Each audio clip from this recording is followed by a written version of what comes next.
Hola, ¿qué tal? Me da mucho gusto saludarles en este espacio de mentoría y es una oportunidad de poder considerar en esta hora un tema que a mi parecer es muy importante.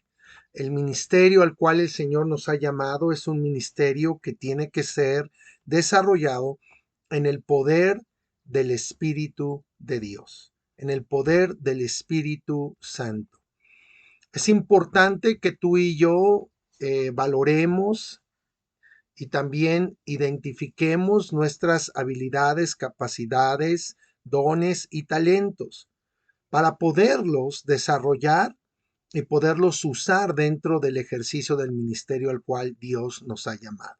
Pero sobre todo eso, la obra maravillosa del Espíritu Santo tiene que ser primordial, tiene que estar por encima de todo aquello que nosotros podamos desarrollar.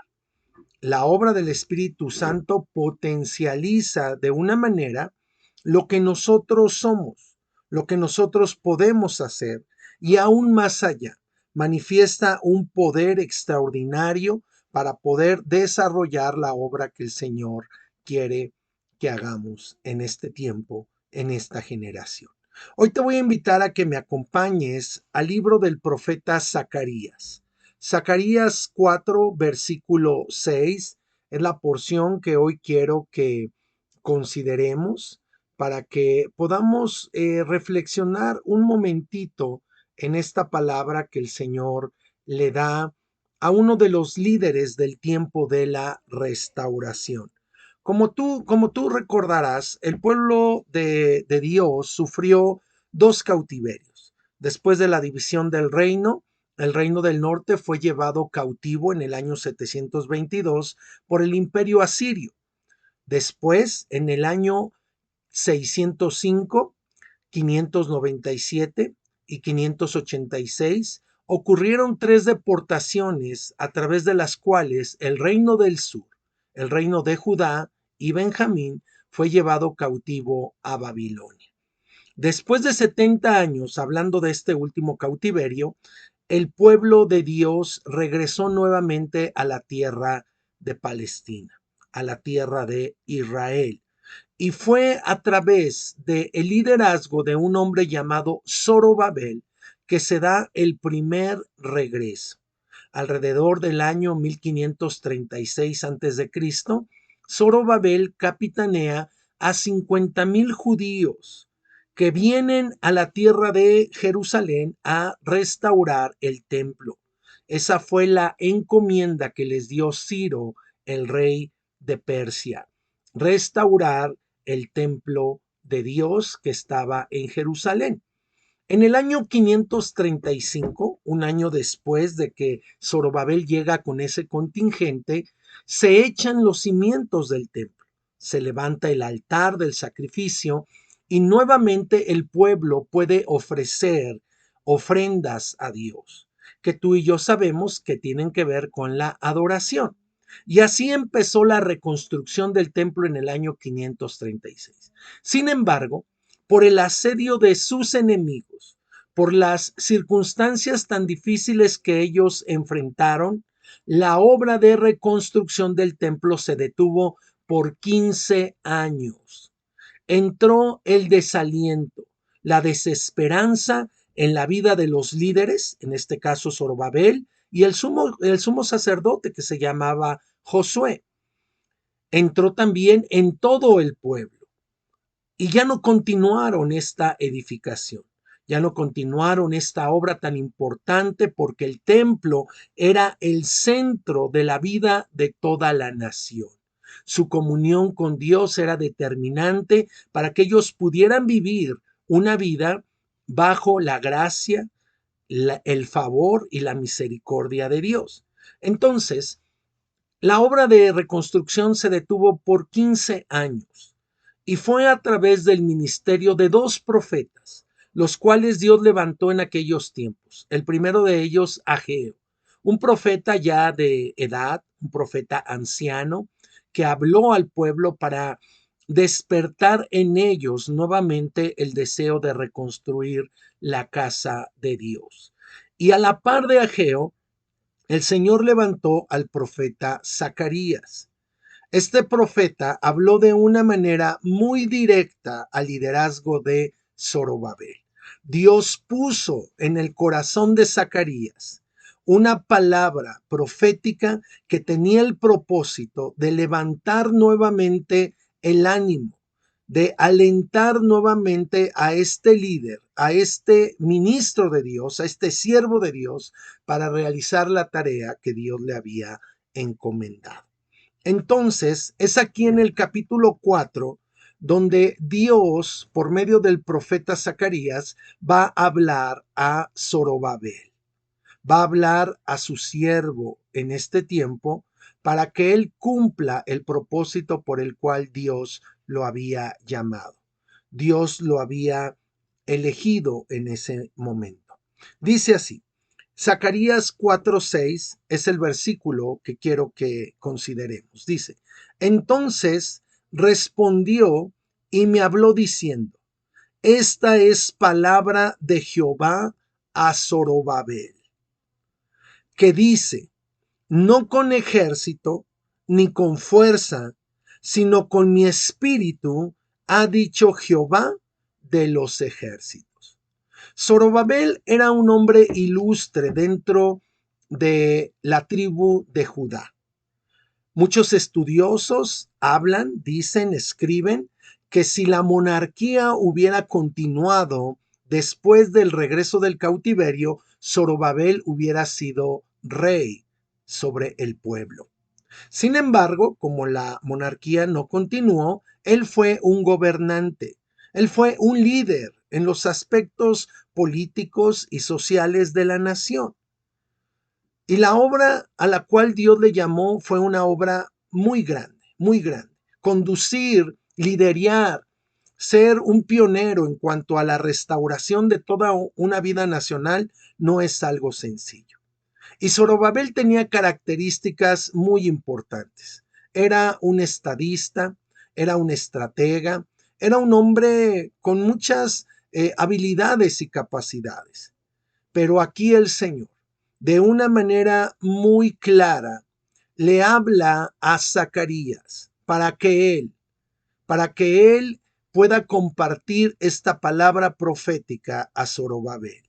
Y le dice: hay un ángel aquí, hay un emisario angelical que habla con este Zacarías y le dice: esta es palabra de Jehová a Zorobabel. Tú y yo sabemos lo que implica que Dios hable. Es una palabra propicia, pertinente, certera, clara y determinante para lo que Dios puede hacer en medio de su pueblo. Así es de que esta palabra es una palabra que nace en el corazón de Dios para Zorobabel, que dice así: no con ejército ni con fuerza, sino con mi espíritu, ha dicho Jehová de los ejércitos. Y es aquí donde no solamente Zorobabel, sino tú y yo, que hemos sido llamados al ministerio, que estamos en pleno ejercicio del ministerio, en preparación para que nuestra vida sea un instrumento de la gracia y del favor de Dios en esta generación, necesitamos considerar. Es una palabra que nos concierne a todos nosotros, no con ejército, ni con fuerza. No es por la habilidad humana, no es por los recursos naturales, humanos, no es por los recursos económicos que podamos tener, lo cual nos va a llevar al cumplimiento de la voluntad de Dios. No, eso es importante, pero Dios le habla a Zorobabel que la obra a la que él le llamó se tiene que desarrollar en el poder del Espíritu Santo, del Espíritu de Dios. Y eso es lo que yo quiero que recordemos en esta hora, que es por medio del poder que da el Espíritu Santo, es por medio de la obra maravillosa del Espíritu de Dios en nuestra vida que tú y yo somos facultados, somos capacitados, somos adiestrados, recibimos una unción que tiene que ver con la capacidad de Dios, la capacidad divina, la capacidad que Dios nos da para el cumplimiento del llamado que hemos recibido. Así es de que esta reflexión en este tiempo de mentoría tiene ese énfasis. Lo que tú y yo desarrollemos en cuanto al ministerio que Dios nos ha llamado a desarrollar, tiene que ser en el poder del Espíritu de Dios, con su fuerza, con su gracia, con su majestad, con sus recursos, con los dones que Él manifiesta en medio de nuestras vidas. Sigue creciendo, sigamos creciendo, sigue capacitándote, sigamos capacitándonos en diferentes áreas de nuestro quehacer como personas, en lo intelectual, en las habilidades, en los dones naturales, pero sobre todo, tú y yo necesitamos la presencia del Espíritu de Dios fluyendo, llenando, inundando nuestra vida de una manera gloriosa, poderosa, saturados de su Espíritu. Así dijo el Señor a Zorobabel en aquella gran obra que el Señor le llamó. Y así nos dice a nosotros, no con ejército, no con fuerza, sino con mi Santo Espíritu, dice Jehová de los ejércitos. Él está con nosotros. El Señor quiere fortalecer nuestra vida en todo tiempo para que cumplamos el llamado que Él nos ha hecho. Pues esta es la reflexión que yo hoy pongo delante de ustedes. Consideremos que el Señor nos renueve. Consideremos la urgente necesidad de que Dios nos llene más de su Espíritu. Si ya hemos sido llenos, que sea una nueva llenura, un nuevo pleroma, como en el libro de los Hechos, la iglesia lo experimentó. Y que podamos ser el instrumento de la gracia y el favor de Dios en esta generación. En el poder del Espíritu de Dios, cumplamos la voluntad de Dios a la cual Él nos ha llamado. ¿Qué te parece si oramos en este momento y damos gracias a Dios? Dios y Padre, te damos muchas gracias, Señor, porque a través de lo que tú hablaste a Zorobabel por medio del profeta Zacarías, también nos hablas a nosotros, Señor. A cada uno de los que estamos, Señor, siendo adiestrados, capacitados para la obra del ministerio, Señor. Pero tú nos recuerdas que todo esto, Señor, todos estos dones, talentos y capacidades que podemos tener, tienen que estar revestidas, Señor, de el poder de tu Espíritu Santo en nuestra vida. Y yo oro, Señor, en esta hora, para que una unción fresca descienda sobre la vida de cada uno de tus siervos, de cada uno de tus hijos, Señor, y que Padre eterno, esa capacidad sobrenatural que tú das, Señor, por medio de tu Espíritu, se exprese, Señor, en cada dimensión de ministerio a la cual fueron llamados, Señor. Bendice, Señor, bendice la vida de tus hijos y muchas gracias por este privilegio, Señor, de servirte en esta generación. Queremos hacerlo en el poder del Espíritu tuyo, Señor, de tu Espíritu maravilloso, del Espíritu Santo, Señor, en el nombre de Jesús. Amén. Pues desde casa te envío un saludo, un abrazo, que el Señor les bendiga abundantemente. Hasta la próxima.